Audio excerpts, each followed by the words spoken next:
Welcome to Windows on the World, and we're coming live from Windows Towers at a secret location.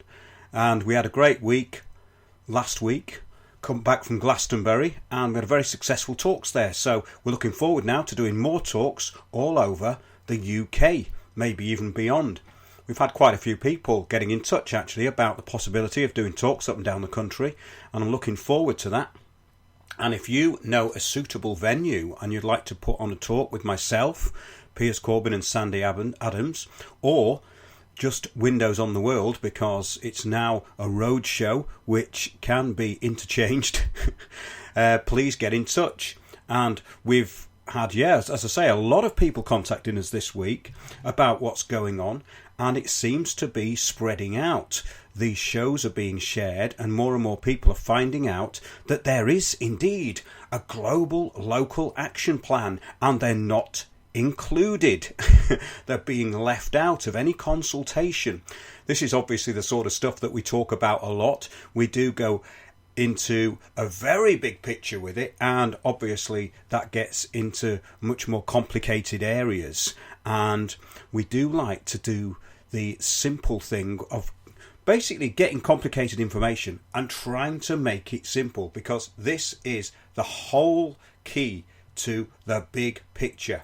But when we look at the goals of Agenda 21 and the Sustainable Development Goals, which we can't really leave out of the equation with anything that's going on, and it doesn't really matter whether it's global, local, or whether it's something that you may think is not connected to this global action plan being implemented on your behalf. So, the bigger picture, it was great last week in Glastonbury, and I'll be putting some of those talks up on Windows on the World, the website, and of course the YouTube channel. Now, we're talking about democracy this week. It's very interesting actually. I've been looking at a poll about democracy, and we're going to get onto that a little bit later into the show. But we have talked about living in the post-truth world, and listeners to this show will be well aware that the constructed fake world of democracy, or mob rule as it's better known, is also a fantasy put out through the unelected and laughably compliant state media. I think most people are getting that now. It was funny today because I was looking for newspaper stories and I couldn't really find any. It seems that the mainstream media is absolutely lacking in anything of any content, especially today. But I was looking at the background of the tree felling that's going on around the country, and especially in Sheffield. This has been going on for months, and it's kind of serious because people have been getting arrested for nothing. The police seem to be acting rather beyond authority, as if that's a surprise to us. But first of all, before we get into that, let's look at how the agenda is affecting villages, because this is something that we bring up quite a lot. And when I started looking into this hive housing that's going on everywhere, I did find that there was a lot of it going on around about the M25, basically the satellite villages. But it's not just there, it's all over the country. This is a global action plan implemented locally. And I'm actually going to get into the chat now because I've just signed in and we want to get everybody on board. So let's have a look, see who's in chat. We'll go to live shows and it should all be ready to go. So I'm going to say hi to everybody. Hi everybody. And we'll get on with the show. So this is from the Daily Mail in 2013. Britain's villages are under attack from predatory developers exploiting relaxed planning laws, the Countryside Bible is warning. Now that's interesting because this was several years ago and things have escalated. I get calls from people in very small villages now, and they're highly concerned about what's going on, because a lot of the people who are being decanted out of cities, out of council properties, are now being pushed into these small villages. And what that does, it displaces the whole of the area. In other words, you've got people who aren't from there who feel a bit out of place. So it's going to be a more frictional environment. So that's something I really thought we'd get into this week. This is from Country Life magazine. And of course, it was David Cameron that unleashed a lot of this stuff with his big society around 2011. We started to see the rise of the change agent. In other words, the unaccountability of local governance. And of course, local governance is now big governance. You have districts which are being put into mega councils. So you've got 6 or 7 borough councils being put into one. We described that. That was part of my talk, actually. And just have a look at that if you want to look it up, because you will find that this is huge centralisation of power, which basically means no accessibility to the useful idiots in the town hall. Now, he said here, Country Life magazine said rural communities are being ruined by house builders, let off the leash by David Cameron. Now, as a result, large estates are being built on the outskirts of villages. Now, this was 2013, and we're really starting to see this one kick in, leaving residents with overcrowded schools and oversubscribed GP surgeries. Those who try to defend themselves from ugly, poor, conceived housing sprawl are dismissed as NIMBYs. They're not in my backyard, says the magazine. Well, of course, this is the sort of rhetoric that you get from these change agents. Oh, so it's okay for everybody else to have diversity, but you don't want it. It's all about being diverse, isn't it? And we can now see that this is all around us. Now, I'm going to go on to this tree felling thing, because it's quite disturbing, actually, that this highlights what is really going on. In other words, a total lack of accountability. There's no accountability from local councils. And in this case, in Sheffield, the council wouldn't actually disclose some of the details of this kind of contract that they'd got with Amy to cut all these trees down. So that's a very, very interesting development that we're starting to see everywhere. And a lot of people are saying it's to do with the 5G rollout. And I've just been doing a bit of research today, and Kent County Council are actually saying that the removal of trees, which was under a Freedom of Information request I've just looked up by somebody in Maidstone, revealed that the council had actually got a list of all the trees that had been removed in the borough. I think there's 96 altogether, but none of them were being removed for a 5G rollout. This is what the council said. They said here in Kent that there was not going to be a 5G rollout. There was no plans for it. Now, whether there is or not, we don't know. But it's getting kind of interesting, because are things being covered up, or are there no plans for 5G here? Well, this is from the Yorkshire Post on the 23rd of June. A government department is investigating whether the felling of thousands of trees in Sheffield has been carried out illegally. Now, Gove was on about this a couple of months ago. I don't know whether anything's happened, but it says the Yorkshire Post can reveal the Forestry Commission has confirmed it is investigating the entire programme of tree felling work being undertaken by Sheffield City Council as part of its £2.2 billion highways maintenance contract with Amy, which is known as the Streets Ahead project. The government's newly appointed tree champion, Sir William Worsley, who has been appointed in part to prevent the unnecessary felling of street trees, told the Yorkshire Post today he will consider the findings of the investigation carefully once it is completed. Government's new tree champion makes Sheffield saga a priority. Felling growing trees without a licence is an offence under the Forestry Act, but one of the exceptions which applies is carrying out felling in line with a legal obligation.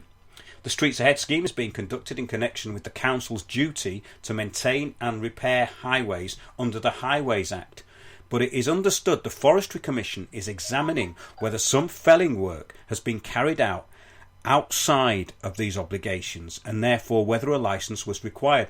That's going to be quite interesting, but I suspect there may be a bit of a cover-up going on there. That's usually what happens. As we know, through our own intense investigations over many years. The investigation has the potential for a prosecution to be brought, which could ultimately result in fines totaling millions of pounds should we found an offence has been committed. Well, that's great, isn't it? That means that the council taxpayers are going to be paying the fines, I should think. So not only have you got to pay their huge inflated salaries, you've got to pay the fines for them chopping down your own trees. Sounds great, doesn't it? Sounds a bit like the big society to me. Where offences are believed to have occurred, all parties involved can be prosecuted, and on conviction, a fine of twice the value of the trees that have been removed can be imposed. In a Freedom of Information response, the Commission said, the Forestry Commission is investigating the tree felling that has taken place in Sheffield as part of the Streets Ahead programme. With respect to the Forestry Commissioner's powers to control tree felling as set out in Part 2 of the Forestry Act 1967. So, Sir William Worsley. Trees must be at the heart of environmental vision. The response stated any decision to prosecute would be made by the Crown Prosecution Service, with the penalty a decision for the courts. So the CPS are going to look into it. Oh, right, okay. The Commission, whose parent department is the Department of Environment, Food and Rural Affairs, would not release any documents relating to the investigation on the grounds that the proceedings may result in legal action. Oh, this is really controlling the narrative here. It was revealed earlier this year that the Streets Ahead contract contains a target to replace 17,500 of the city's 36,000 street trees by 2037, with existing trees being replaced with new saplings. Well, that's going to take a long time, isn't it? I mean, you're talking about trees here that are over 100 years old, if you look at them. Now, this has been the subject of repeated protests, is on hold following a national outcry earlier this year. Now, I watched videos of these protests, and the police seem to be arresting people with impunity, basically just dragging people away, including a 74-year-old man and a woman who was just blowing a horn in the street, which wasn't even very loud. But I suppose this could be the start of some kind of civil disobedience, because they're obviously going to rip trees out everywhere. It's part of this 5G agenda, which they now seem to be taking down off the internet. I could find quite a lot about that before, but we do know that in many London boroughs, Arqiva have their 5G contract. The bidding's already happened, so it's just a case of rolling it out now, I suspect. The Streets Ahead tree management, it says here, the strategy states that trees are selected for removal once they have been assessed as falling into one of 6 categories. This is an interesting thing. They either have to be dead, dying, diseased, dangerous, damaging to roads and pavements, or discriminatory. Now, this is very... Now, I thought trees were quite diverse and inclusive, but apparently some trees are discriminatory by preventing wheelchairs and prams using the pavement. So they're discriminating against wheelchair users. Well, absolutely. That's against the Global Action Plan. How could such a thing be allowed to happen? How could a tree be allowed to block the pavement? Last year, a judge said trees in the damaging and discriminatory categories are generally healthy, mature and attractive trees.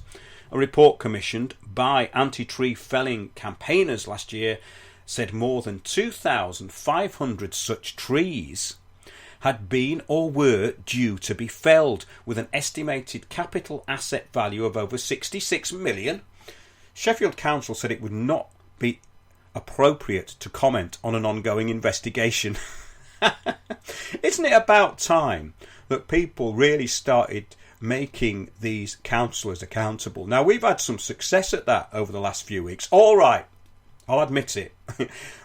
All this really resulted in was a bit of fun for myself, Piers Corbyn, and some people down at the Alton Regeneration meeting. But I did get blocked on Twitter by Councillor Claire Gilbert, which I don't know whether that's some kind of victory. Maybe it is, maybe it isn't. I've already been blocked by Waltham Forest Council, but this is on Twitter, by the way. But what was funny was I think they've unblocked me now because somebody up there in their ivory tower in Walthamstow Town Hall, or one of their many, many outbuildings for employees around the borough, has obviously taken an interest in my tweets, or maybe they're going to try and report me for hate speak. Well, truth is hate these days, isn't it? So that's a very interesting situation with that Sheffield thing, because it's really roused people up, and there was a benefit gig to raise money for the two people that are being prosecuted. Yeah, two people have been taken to court for offences in getting in the way of the tree felling. But this was a bit of a follow-on, as I was talking about earlier on. Under the Freedom of Information Act, this was about the rollout of 5G in Kent. And I just found this just before the show. It says, please provide all data that confirms how many trees have been felled in Maidstone and surrounding areas of Kent. List the type of tree, the reason, the dates felled, and the name of the avenues and roads for this year. Please see attached an Excel spreadsheet containing details on the trees removed. Now, this is what they've sent. So basically there's about 96 trees, and to be fair, they have actually catalogued why they were taken down, and they are a very diverse bunch of trees in many different diverse areas. So yeah, a wide road with trees or tall buildings on both sides, or wide country path or road with trees on both sides. Now that's what they define as an avenue, and this is where they're taking all the trees down. So the question 3 on here was, what consultation has been carried out with the people of Kent and or any other interested parties? It said, Kent County Council Highways, Transportation and Waste has not had any involvement with the 5G rollout and is therefore unable to provide this information. Question 4, what health and safety precautions are in place to stop the people being radiated and microwaved? Now, this fella sounds quite radical, actually. We've got another radical round here. He may even be a listener to Windows on the World. And if you are, get in touch, because this is quite good.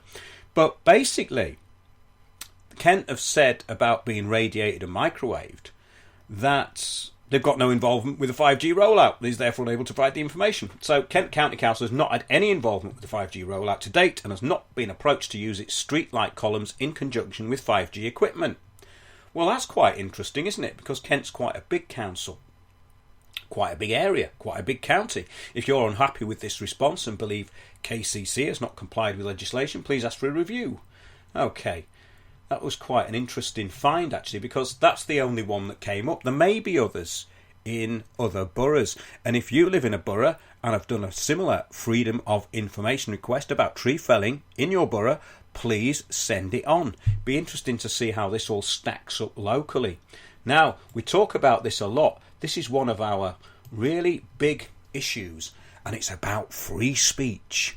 And it's been stated that we have many of these universities now which are banning free speech. In fact, it's most of them. Most universities now seem to have some kind of direct ban on free speech. There's only about 5 or 6 that seem to be okay, which takes me on to something that I revealed in my talk. It was something that I've had on file for a long time, and it goes back to the days when we were actually debating with Demos, which is this think tank, which is basically an arm of MI5. They admitted that themselves, that they were in touch with MI5. They parrot the MI5 narrative. In other words, it's all about the far right now. And this was something in my talk. Now, get this. This is what Demos stated several years ago.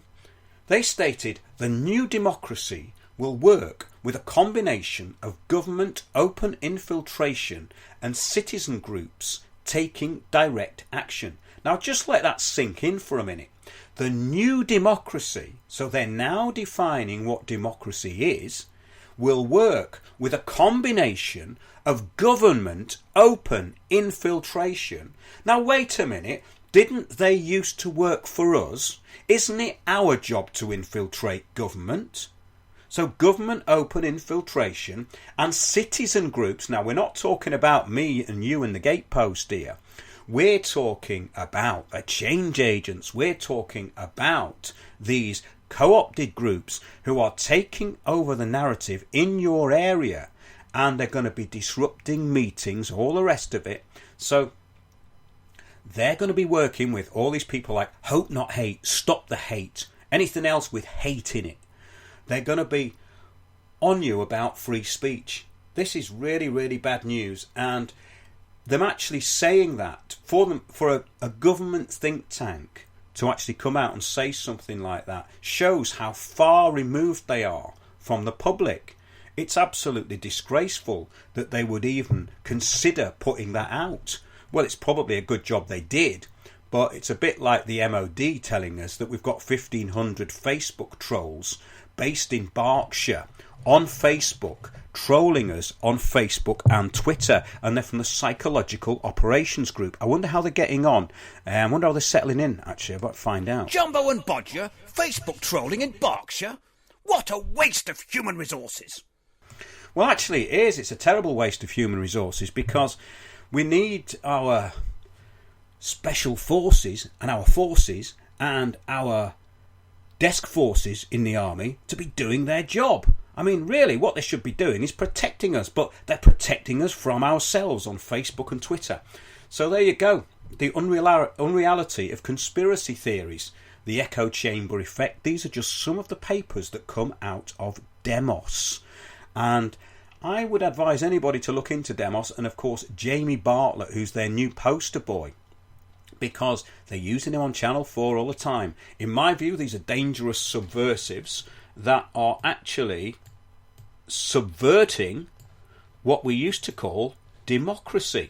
Now, I would suggest, after last week and what I heard in Glastonbury at the talk, and what I've heard since with a lot of people getting in touch, I've had at least a dozen people get in touch about what's going on in their local areas this week, and that means a dozen possible talks. We do want to get a little tour together. So if you've got a venue and you can bring some people along, get in touch. I'll send you all the details and we can put talks on. It may be myself, Sandy Adams and Piers Corbyn. It may be somebody else. It may be interchangeable. However, I will guarantee that I will be there and we will have guest speakers. So name and shame your local councillors. That's basically what we need to do this week, because I was looking back at what I've been doing the last few years, and even if it's just for the hell of it and just for the fun of it, it's well worth doing. And we have had some great successes this year. So let's move on. The talk has been from many people that I've spoken to over the last week that the local plan is something that's referred to a lot by local global governance. The Planning Inspectorate supports the government's aim for every area in England to have an adopted local plan. A local plan sets out local planning policies and identifies how land is used, determining what will be built where. Adopted local plans provide the framework for developments across England. Now, this is interesting, isn't it? Because it says local people's views. Now, wait a minute. Yeah, you better just take your fingers out your ears here, because I am going to read it out.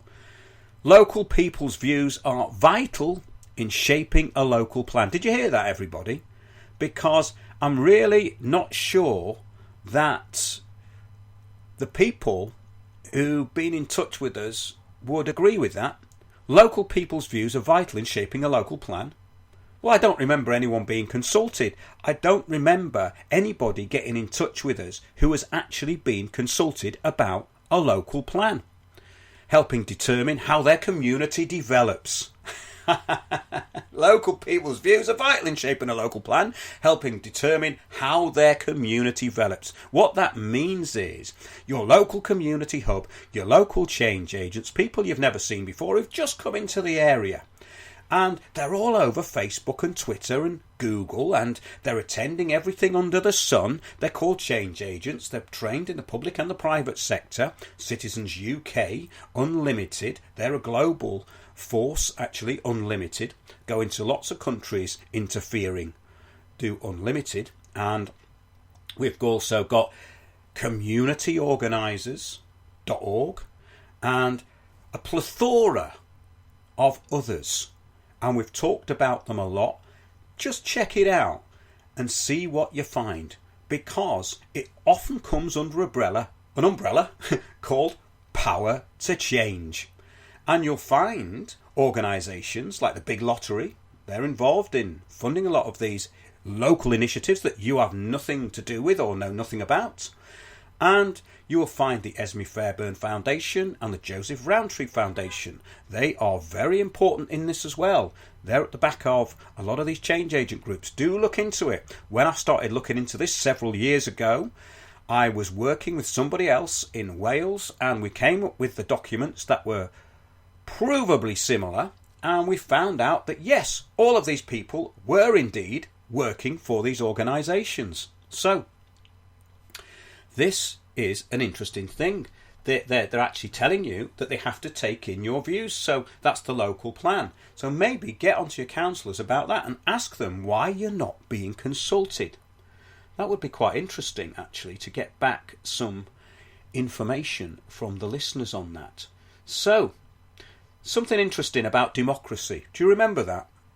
Well, it's been a bit of a turnaround over the past few years, but conversely, the public seem to be waking up all over the world to a very simple fact, that it may not really exist in the way that they've been led to believe. Now, this is from the Democracy Perception Index of 2018 at allianceofdemocracies.org. Now, it says the Democracy Perception Index is being released to mark the inaugural Copenhagen Democracy Summit, organised by the Alliance of Democracies in partnership with Rasmussen Global and Dahlia Research. The Democracy Perception Index states that the DPI is the largest single survey conducted at once, covering 125,000 respondents. Now, that's a lot. That's a pretty big survey for nationally representative results across 50 countries from June the 6th to June the 18th, 2018. It's very recent. This represents over 75% of the world's population. Well, with 125,000 respondents, I suppose they can say it represents a percentage, a proportion. The world's population, and 75% of the world's GDP. So they've done it across countries. So it says here, research states right now the biggest risk for democracies is that the public no longer see them as democratic, which is brilliant. So in other words, the public have no faith in democracy. Almost 2/3, which is 64% of people living in democracies, think their governments rarely or never act in the interest of the public, compared with 41% of people living in non-democracies. Now, how do they define that? Not quite sure, because when we call countries undemocratic in the West, you go there and you actually have more freedom than you do here. So it says here, when asked if they think their voice matters in politics, over half, 54% of citizens living in democracies say their voices rarely or never matter in politics, versus 46% in non-democratic countries. It carries on that European democracies are amongst the countries where the most people feel voiceless. So in Europe, people have lost faith in the idea of democracy. Well, of course, because the European superstate always aimed to take that away. I find this incredible that we have all this anti-Brexit stuff going on, especially with the mainstream. I mean, they never really progress to letting out the fact that the British public voted to leave the European Union. And then you've got these subversive traitors like Gina Miller coming in, and these vile MPs like Chuka Umunna, who just tweets about it all the time, and the really, really, really useful idiot Lord Adonis. I mean, they just tweet anti-Brexit stuff all day long. It's like they're one-trick ponies. Oh, they are one-trick ponies. I don't think they're multitaskers at all. Of course, it was Lord Adonis who was actually signing away the housing of London, basically all the social housing, and look at the Adonis report and all that. He was right behind that. So we're talking about very useful idiots for certain interested parties here. But this is an interesting thing. So we've got European democracies are amongst the countries where most people feel voiceless. In contrast to other studies on democracy, this study focuses specifically on public perception. namely the extent to which people feel they are receiving core democratic benefits, such as the ability to have a voice in politics and government. Well, we don't have that at all. That's absolutely proven now. It is possible that people are more critical about their governments in democratic countries than in non-democratic countries. Now, I don't think that's true. Because if you go to places, which I have done, where they're saying that they live under a police state, people often say a lot more about the government than they do here. Maybe that's because I'm a tourist, I don't know. But by focusing on perception instead of reality, this study sheds a light on potential drivers of political behaviour, such as voting choices and public unrest. Now, this is the interesting thing that seems to be going on. We're starting to see the narrative being controlled because as David Cameron's government put into force the Big Society, one of the change agent groups got up in Parliament and said the result of the cuts will be one of anger, the degree of which is yet to be realised. The idea of the Big Society is to galvanise that energy before it takes hold. So in other words, we get our useful idiots in place so public opinion is stifled. Now, I don't know whether that's going to work or not. I have a feeling it might not, because what I've noticed is that over the past 18 months, more and more people know about what's going on. I've been banging on about this for several years. And when I left the borough that I lived in, Waltham Forest, I was glad to escape from the concentration camp that it's now become. However, all over the country, the public are realising that this template that's being rolled out does not take them into account. They have no input locally whatsoever. So let's carry on with the findings of this democracy poll, this absolutely fascinating revelation that people in the Western countries have found out that they don't live in a democracy. And Noah Toots, how do we keep our inalienable rights intact? Now, I'm just going to diversify away here and be very vibrant and come back with a response to that. Well, our inalienable rights are inherent. We have to actually stand up and enforce them. And if we don't have them. As I stated a few weeks ago, a lawyer actually told me that we don't have inalienable rights anymore.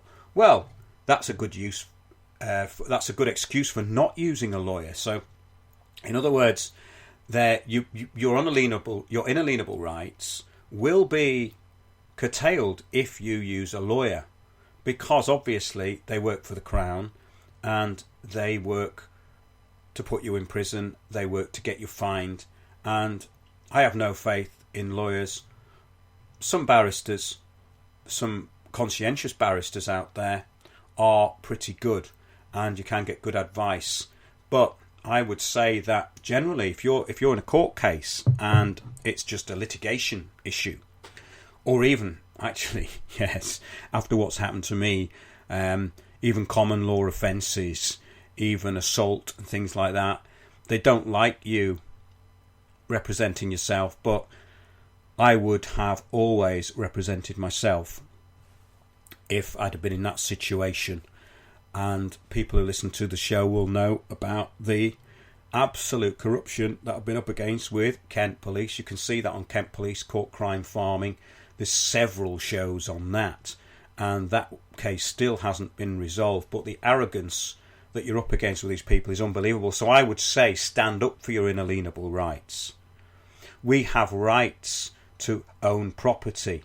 Now people say, oh yeah, but that's all capitalist and stuff. Again, silly arguments on it, but the point is you have to be a holder of property to actually operate in this system, to actually function in this administrative system. You have to be a holder of property. I brought this up in my talk actually, and a lot of people are very interested in that. We've talked about the poor laws and how that took away a lot of our rights, but the inalienable rights are rights that cannot be liened, and a lien is basically where you are putting a lien on something. So a lien is just a claim. A lien is a claim, and it's usually money against property. So these inalienable rights are very important. Stand up for your rights, Bob Marley. That was Get Up, Stand Up, wasn't it? Get up, stand up for your rights. Oh, yes. And Anon1077 says, don't get me singing. I quite like the chat box because it goes off on incredible tangents sometimes. And I think that's a good thing. Not that I don't. So anyway, perhaps most surprisingly, this public disillusionment is higher in democracies than in non-democracies. Almost 2/3 of people living in democracies think their government rarely or never acts in the interest of the public, compared with 41% of people living in non-democracies. When asked if they think their voice matters in politics, over half, 54% of citizens living in democracies say their voices rarely or never matter in politics. Now this is key, because there's a lot of people putting a lot of faith in Corbyn, and I think they're probably right to do that, because it's the even if it's a protest vote, it seems to be the only way to go, because he's not entirely controlled. We don't know exactly what we're getting, or they don't know exactly what they're getting, and they hate that. They, the Blairites, they, the Tories, they, the globalists, whatever you want to call them, they're all the same mob. Mob rule, which is another interpretation of democracy. Yes, so it said compared to other democracies included in the survey, South Korea scores the best, though with 42% of the population feeling like their voices don't matter. In contrast to other studies on democracy, this study focuses specifically on public perception. Now that's why it's good, because it's very revealing that this has come out. And I hadn't heard about this survey. I had to actually find it. Someone sent it me, and I looked it up online, and then got into the whole background of it. So namely the extent to which people feel they are receiving core democratic benefits. Did anybody hear that? Core democratic benefits, such as the ability to have a voice in politics. Yeah. Okay, it is possible that people are more critical about the governments in democratic countries. We've been through that. Okay, citizens across the world don't trust the news they read. Now this is all part of the same survey. Citizens across the world don't trust the news they read. Great, we're going to get more listeners, and we are getting more listeners. As I said at the start of the show, I tried to find a newspaper story of some interest that I could maybe get a spin on, or spin off, or do something, or get a tangent on, or actually get to the bottom of, or even actually find out what was going on between the lines. But nothing. I couldn't find anything really that would be of any interest to the people who listen to this show. Alright, I didn't look for very long. Who classed me as a citizen? I think the Queen did in 1973. Well, I think it was when we went into the European Union. Someone's asked about citizen. We were subjects before that, I think. You have to look that up, but I think with the European Union we became citizens, and of course citizens are property. They don't really have rights. Another part of my talk that was very interesting was the P on the passport standing for pauper, and that's something that a lot of people don't like to hear, but it does go back to the poor laws. It goes back to the certificate of settlement. So it's carrying on with the citizens. I'm going back and forth here. Citizens don't feel free to share political opinions in public. Almost half, 46% of citizens in all countries said they feel rarely or never free to share their opinions on political issues. Now this is a huge thing, because what they've done, they've created this fake far right, so that they've labelled everybody outside the global action plan. Let's just call it the global action plan, shall we? Because that's what it is. They've labelled them as far right. Well, MI5 have, then Demos and all the think tanks and all the useful idiots have followed. So that's a huge thing when we look at the intelligence behind this and realise that it's our own government that is trying to stifle any form of dissent on behalf of the people who own them. And that's what it's really about. And citizens don't feel free to share political opinions. That is absolutely key to what's going on, because that's the way that they shut down the narrative. They're shutting it down by fear of being labelled.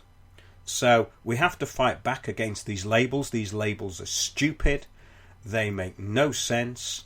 They're not relevant, and they can be argued against very successfully when these people try it over and over again. Because one thing that you can say about opposition to free speech is the people trying to enforce it have no imagination, they're uncreative, and they can't react to situations as they unfold. What they do is they keep doing the same thing over and over and over again. And as their mentor, Saul Alinsky, said, a drag is a drag. Don't keep repeating it. But they do. They repeat and repeat and repeat. And that's a big point I wanted to make about the Global Action Plan, because people are telling me that this repetitive rollout, in other words, change agents, community hubs, controlling the narrative, no input with the council, absolute tyrants on the council, councillors being rude, accusing other people of being rude when they're being rude, the usual. It's so limited that a little bit of imagination could actually start taking the whole thing to bits, and that's where the fun starts, I think. So let's see the next bit of this. It says democracies versus non-democracies. Overall, people in democracies are more likely to feel like their voice doesn't matter in politics. So there you go. That's the conclusion. That people in democracies are more likely to feel their voice doesn't matter. That's brilliant. What a way for it all to turn out. It's like the ancient Greeks never existed. Oh, wait a minute. Well, they've destroyed Greece, haven't they? So they probably don't. They're destroying everything around the world. Anything ancient is being destroyed. And it's not just being destroyed by the Global Action Plan. It's being rolled out by their proxies as well. Of course, all these ISIS people knocking down absolutely brilliant and ancient monuments like the temple in Syria. It was actually the Temple of Baal, but they didn't knock it down. And of course, all of those Sumerian chimera, those part animals, part angel wing type creations, they've been destroyed. Loads and loads of stuff went missing in Iraq, the Americans. So basically they're trying to wipe out this Sumerian civilization. And of course the Sumerian civilization wasn't the oldest one. We do go back a very, very, very, very, very long way. And that's another thing I want to get into more over the next few weeks, because I've been listening to Lloyd Pye again. And he's absolutely brilliant. You know, I didn't agree with his Zachariah Sitchin stuff, but if anybody hasn't heard Lloyd Pye, look at a YouTube video called Everything You Know Is Wrong. It's about the evolution agenda. And the reason I brought it up is it's a big part of what we're up against, because social Darwinism is being enforced. They're still enforcing it. And it clearly has run its course. And of course, the idea of evolution is now pretty redundant, because we're devolving pretty quickly on the whole, apart from listeners to this show, of course. Overall, people in democracies are more likely to feel their voice doesn't matter in politics. Out of the 10 top countries where people feel the most dissatisfied, 9 are democracies. In non-democratic countries, fewer people feel voiceless. Out of the bottom 10 countries where people are least likely to say that their voice doesn't matter, 7 are non-democracies. So, let's carry on. The 10 countries where the most overwhelmingly the public say the government rarely or never acts in their interests, 8 are democracies. This view is shared by almost 2/3. 67% of the electorates in Australia. Now, this is interesting because Australia is being absolutely destroyed. And I've got an interview that actually links back to Lloyd Pye stuff with Stephen Strong. Stephen is part of a team, his son, Stephen and Evan Strong. They have ForgottenOrigin.com. They work a lot with these tribal elders, and they get access to sites that often the government want to destroy. This is an interesting thing, because in Australia, if you discover a sacred site on your farmland, you are encouraged basically by the state to destroy it, because the state will just take your land. So farmers often just destroy these ancient sites, and there are ancient stone circles in Australia. That's another point that links back to Lloyd Pye there. the people who actually came up with the idea of the out of Africa theory have completely ditched it in favour of the out of Australia theory. We're going to get into that in future shows. In fact, I might do it next week. We might get into some ancient history stuff because there's a lot of things I haven't put out, and it's very good to go back to your roots. So it says here, Belgium, Japan and Ireland, right? These are the 10 countries where the public most overwhelmingly say the government rarely or never acts in their interests. So Belgium, Japan and Ireland.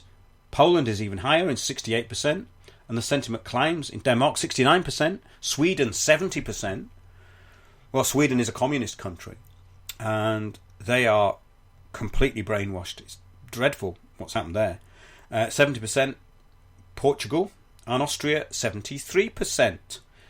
That's a lot. That is a lot. So that means that government is no longer necessary. So according to this poll about democracy, government is no longer necessary. Nobody needs it. That's very interesting. I think this is really what I get to a lot when in the talks. It's about this idea of individual collectivism. I think it's such a good idea because if people form these loose groups without a name, become invisible, and work towards one collective goal, which is what I hope will happen with the people up and down the country who are finding out what's going on and informing other people about it through our shows and a huge back catalogue of stuff we've got there, and also how to take councils on. It's all there. If you go back and look in our archive, there's so much stuff there. And what we're doing now is we're sort of consolidating it, I think. Consolidating it and going on tour. Yeah. Fascist. Racist. This is it, you see. I feel for that. We all started from Africa. Racist. Why is that racist? Oh, right. It's racist because the people who invented the out of Africa theory said that... Yes, it's. I think it's irony here. But you never know because... There are some lunatics who've been attacking us, right? Just two in particular. And these two are extreme lunatics who've been educated beyond their intelligence.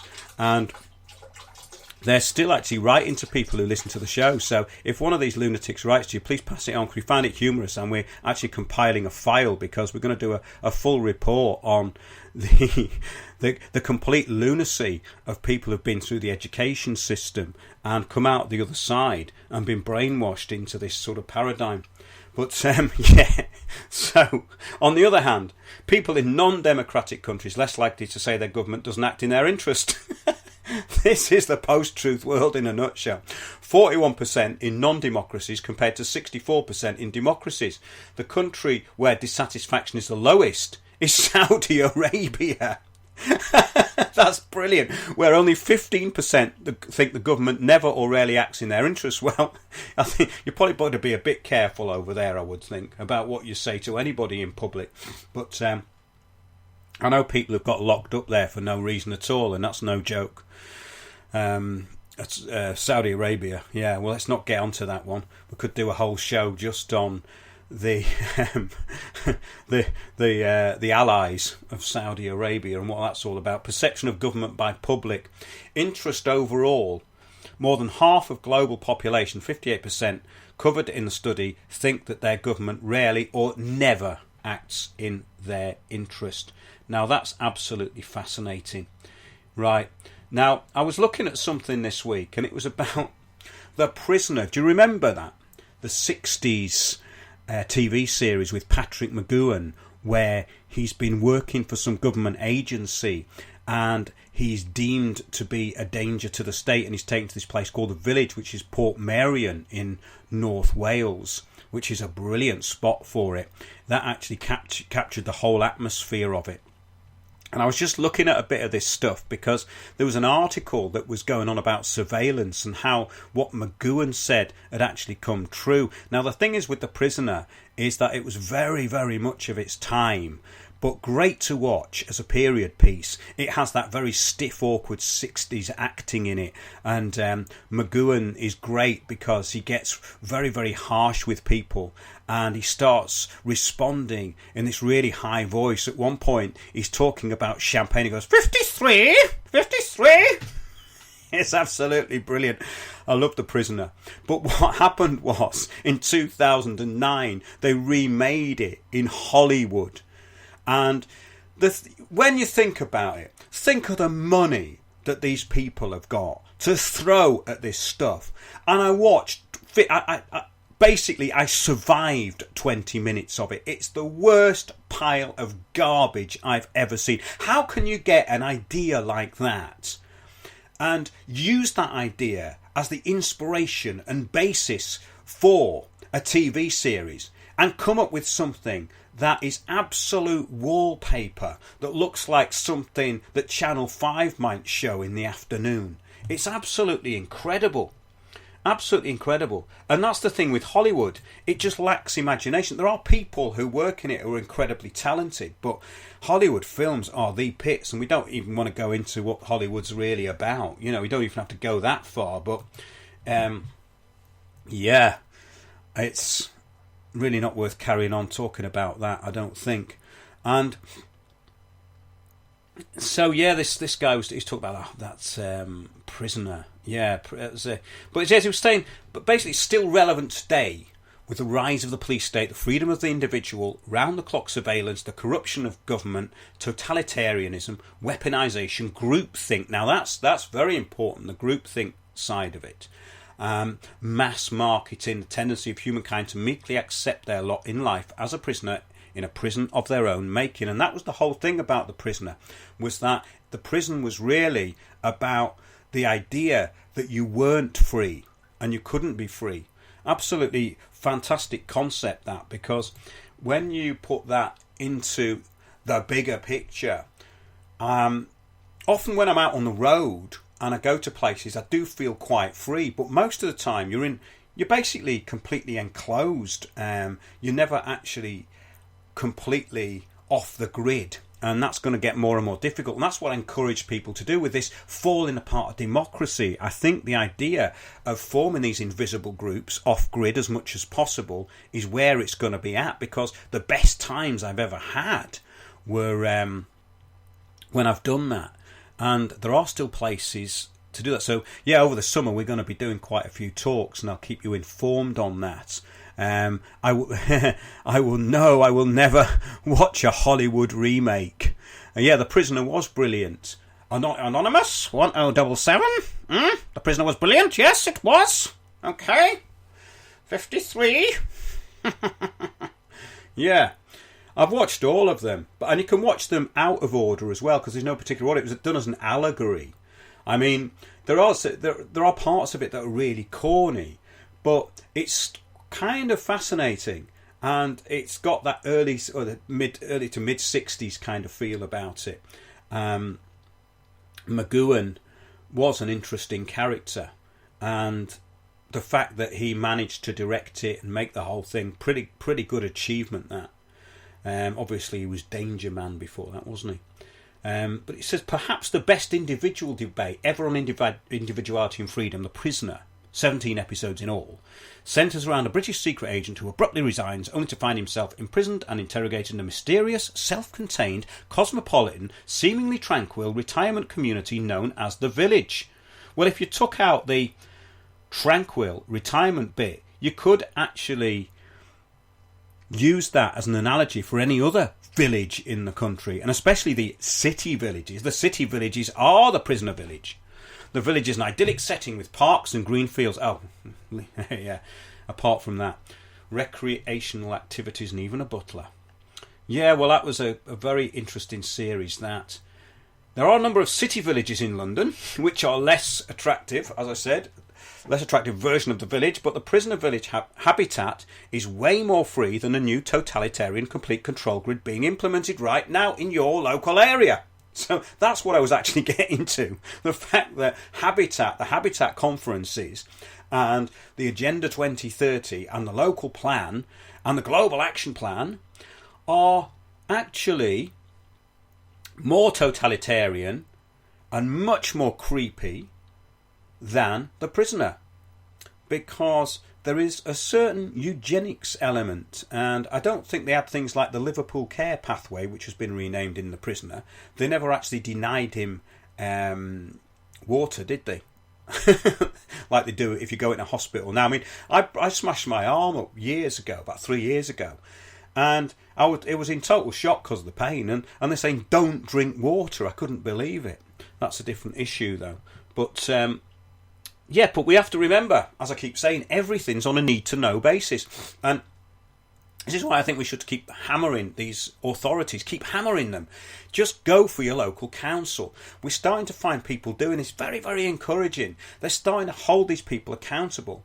And of course, we filmed these councillors at these regeneration meetings. I think it was one for the Haygate estate where basically the councillors were booed out of the room. But what's funny about it is when you don't want these people to leave, they run off when you ask them questions. And when you do want them to leave, they bloody well stay there. It's quite amusing. I made that point when we were at the Alton Regeneration. But there's going to be more of these coming up in the next few weeks. I'll be going to some of these meetings and getting more recordings to put out, because I think this is great when you catch them on the spot. And the arrogance and contempt that they've got for the public again goes back to that survey. Eric Von Essex, I could only stomach about 10 minutes of the Prisoner remake. Well, I survived it for 20 minutes, but only just, you know. It would have to improve to be rated as awful. It was beyond awful. I mean, this is the thing though. Isn't it amazing that the people with the least talent get the most money to make things? This has always been my experience. When I've tried to fund films, I've had little bits of funding here and there, but it astonishes me that there's directors in this country, I won't name them because I've worked for a couple of them, and you think, how do they keep getting all this Art Council money? Well, I suppose the word useful idiot comes to mind, but I've never really understood that. And I think it's to do with the fact that there really is a big conspiracy against people who they want to control. Several years ago, I was told by people who worked at the BBC that when they inaugurate somebody or they're thinking of employing them, they invite them to these parties and they check them out. And if they're a bit of a loose cannon, they get told, oh, sorry, we're not going to use you, or they'll get fobbed off. Which is quite interesting, because when you look at the BBC and what it is and what it's become now, that makes absolute sense. There's nobody on there that's got their own mind. Nobody. Unless anyone can suggest anybody. I mean, I haven't got a television, so I'm a bit disadvantaged here. You know, I'm a bit challenged in that respect. But, yes, this is the thing. There's no one in any position of state-controlled authority that is not a sold-out, sociopathic, self- and agenda-serving puppet. Now, that's something that I'm putting out there as a challenge. Can anybody find me somebody in this country who's in a position of state-controlled authority who's actually doing anything for anybody apart from themselves? Because I don't think there is. However, I've been waffling enough, and I'm going to reconvene in several minutes. This is the Midnight G Mix from IJ Chris, a listener to the show. Thanks for letting me use this, Chris. And it's the Midnight G Mix.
That's who she's looking for.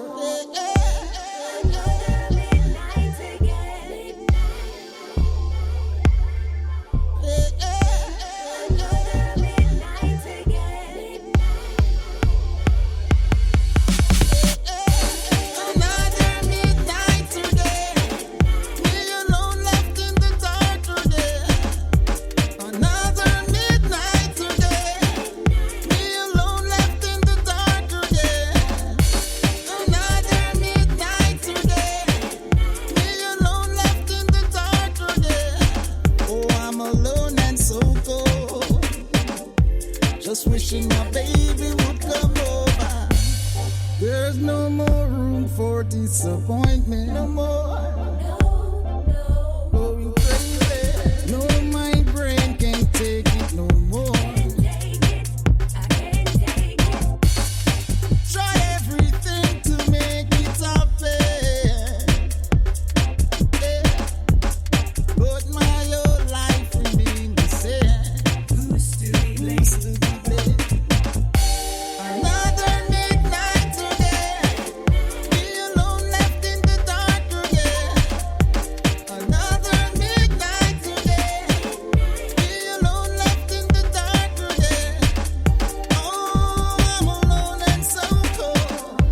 Just wishing my baby would come over. Oh, I'm alone and so cold.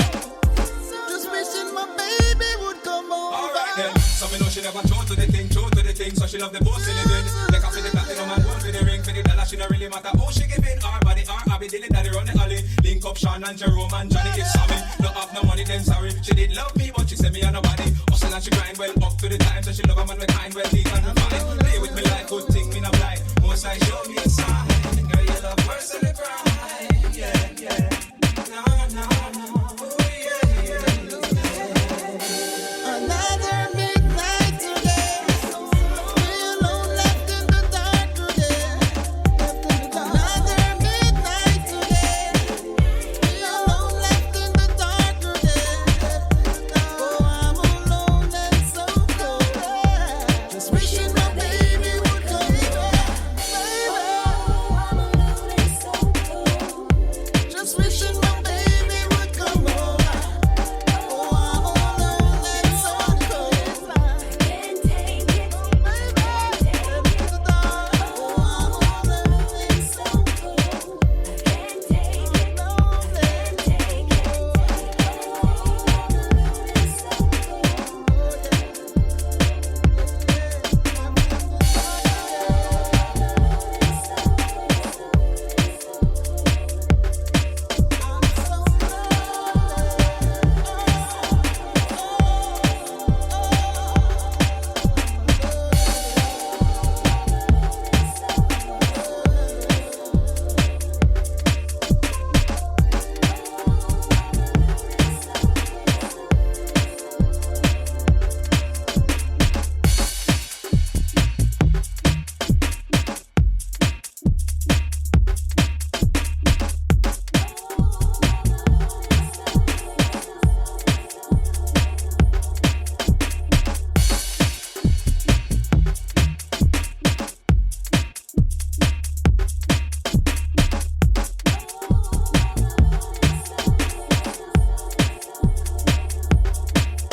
Join me, Mark Windows, for Windows on the World live every Sunday 9 to 11 PM GMT. Check out our archive and programme stream at windowsontheworld.net. Welcome back to Windows on the World. Now, the reason I brought up the prisoner there was that it's all segue-tastic. This, it's all running into a bigger plan. Was that I was going to talk about George Orwell and his connection with this place called Southwold, which is a small town, and it's on the English North Sea coast in the Waveney district of Suffolk. and it's at the mouth of the River Blythe within the Suffolk coast. Now, I was up there doing a festival a couple of years ago, and someone said, "Oh, go to Southwold," and it was like the prisoner village, but without the interesting characters or without anything to do. And I'm just wondering why anyone goes there, because it was a place that apparently MPs, it was really popular with MPs to go there, particularly Tory MPs. It was like a prisoner village by the sea, but basically with no intrigue. And you couldn't walk your dog on the beach. You couldn't walk your dog near the beach. You couldn't camp there. I took my camper van. They wouldn't let you camp there. You couldn't stay overnight. It was the worst fish and chips I've ever had. And on the pier, get this, bought something in a shop on the pier. And they said, "Oh, we've taken a donation." I said, "I don't want to give you a donation for the pier. It's the worst pier I've ever seen." And they said, "Oh, we'll have to take it off then." So even the donations to the pier were basically mandatory unless you protested. Now, I just wondered if anyone out there has ever been there, because it's one of the most dreadful places I've ever been to. But George Orwell had this connection with it, right? So he said, could Orwell have predicted that this small seaside town could easily be twinned with the prisoner village without its quirkiness and the beauty of Portmeirion? It is as though it's a template for totalitarian corporate dullness mixed with creepy surveillance. Now, when you went into this place, there's just one big surveillance camera as you go in, clocking everything that goes in and out. And it was a very weird experience because it had pictures of George Orwell up by the pier. And I thought, well, that's kind of apt. But I didn't realise that it had a connection with it. But basically, yeah, he lived there, and he had problems with it because he said in September 1934 in Southwold, I mean, it must have been quite exciting back then, because the way he describes it, he goes, George Orwell complains in a letter to a friend that the fair, or part of it, has come back and established itself on the common just beyond the cinema, so that I have to work to the accompaniment of roundabout music that goes on till the small hours. Now, that's the sort of thing I'd find quite interesting, actually, because these seaside towns that have faded, the old Victorian holiday resorts, the seaside towns, our coastal seaside towns, with the ones that still have piers left, are actually very fascinating because they've got this faded splendour about them. You can imagine the forlorn ghost of a clown, the variety artist on the pier, packing his bag with his ventriloquist doll, going from place to place, staying in seedy digs, all this sort of thing. But that place, nah, can't imagine anything happening there at all. So yeah, he says,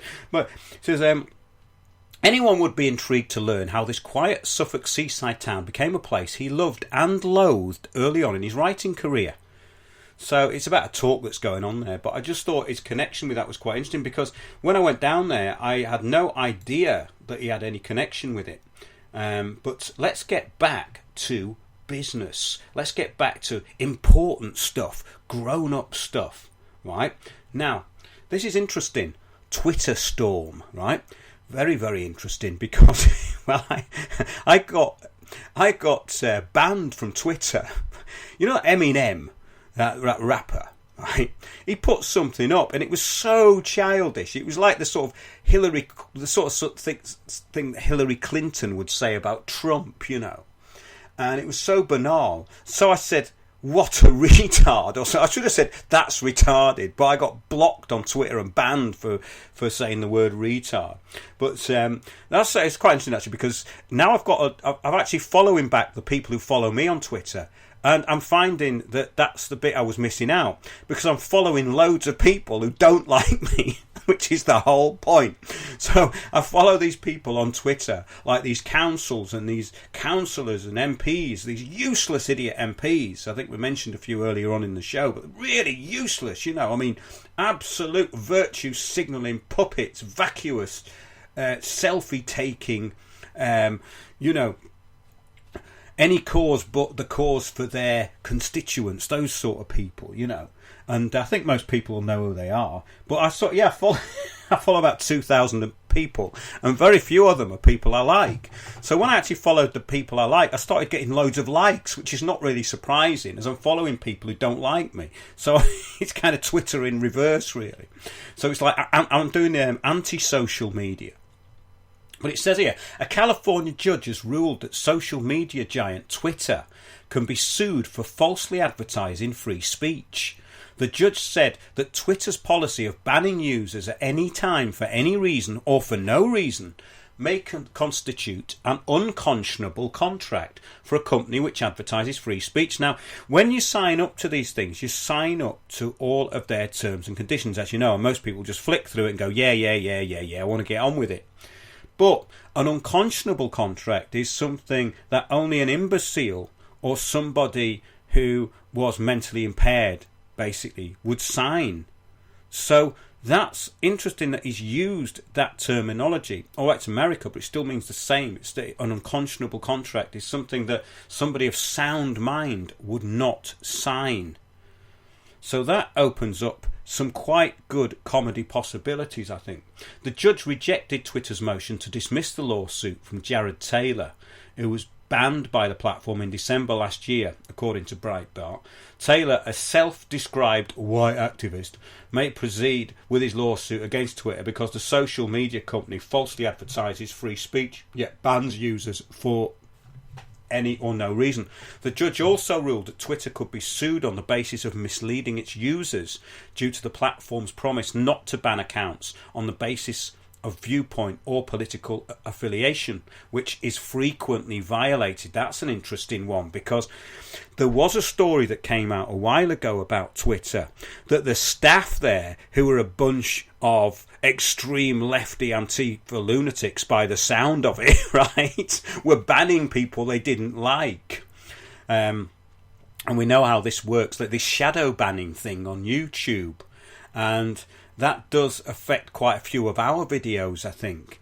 It's interesting that the Joe Cox murder and propaganda video is getting quite a lot of traction now. I'm just wondering whether YouTube are going to use that as the second strike out of 3 that I've had in 3 months. So I've actually had 2, because we put up a video. It was Jim Fetzer talking about the books that Amazon had banned, ironically, and then they banned the video.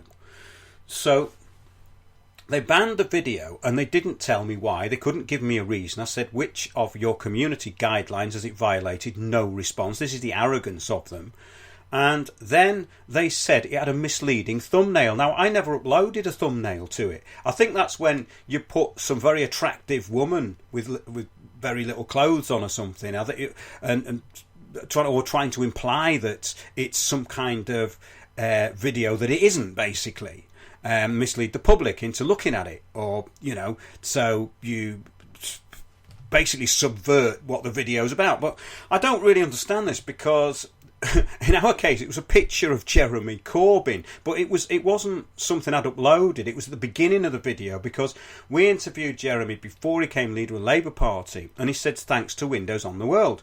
So it was at the beginning of the video. So I don't see how it could be misleading, because it was part of the video, unless they're thinking that we're trying to imply that Jeremy Corbyn is against banning books. Well, why wouldn't he be against banning books? Isn't everybody against banning books? I mean, it's ridiculous that these books have been banned. And there's hundreds of books that have been banned by Amazon. It's absolutely disgusting what they've done. And yeah, so this is it, really. We're finding that everything's been shut down. But this could be quite good, this Twitter thing. The judge also ruled Twitter could be sued on the basis of misleading its users. Good. Our lawsuit is not about whether Taylor is right or wrong. Good point. It's about whether Twitter and other technology companies have the right to ban individuals from using their services based on their perceived viewpoints and affiliations. Now, that's the important thing, on their perceived viewpoints. So, in other words, what happens is that everything gets lumped into one. If it's outside the global action plan, then it's far right, or it's this, or it's that. Was interesting that the extreme far left, these Antifa terrorists, and these organisations like Hope Not Hate, who support these terrorists, these domestic terrorists, and the domestic terrorists that I've come across in the last 18 months, the police won't do anything about them. But they've got 900 Met Police looking for hate speak on the internet. And hate speak has to be defined by them. Another thing I found out the other day, which was quite interesting, is that now any police officer can apply to have your bank account frozen if they suspect, get this, suspect, in other words, it's their opinion, basically, that there's some wrongdoing going on. After the Crime Stoppers debacle, this is outrageous. So you've got just some copper can freeze your bank account. And yes, I was told by one of the listeners that the Crime Stoppers payout money is frequently picked up by police officers off duty at the bank of their choice. These Crime Stoppers rewards, by the way, they arrange with a bank that's near you to hand it over basically in a brown envelope. It's kind of very weird, and now they've started putting this Crime Watch on television, on BBC every day. I thought we'd got rid of it. I thought it had gone, but no. My instincts were right. Because Crime Stoppers have partnered with ESRI, this is going to be a rollout, I think, on the BBC of dissidents. They're going to start targeting people they don't like and putting them on Crime Stoppers. I bet that's what's going to happen. We circumvented it before. I had the whole of Crime Stoppers taken down. You can see that on windowsontheworld.net. Basically, they were abusing the website. The police were putting people up there who shouldn't be. And now they're putting it on nearly every day on BBC One. If anyone knows a bit more about that, do let on. But I think it's on breakfast time. I was very surprised to see the return of that. But obviously, there's a bigger plan going on behind all this Crime Stoppers stuff. It's very, very creepy. If you see our show about surveillance, where they were partnered with ESRI, which is a data mapping company that can see into your house. They can go into everything you've got, and they give this information over to the military, to the police, or anyone who wants to buy it, basically.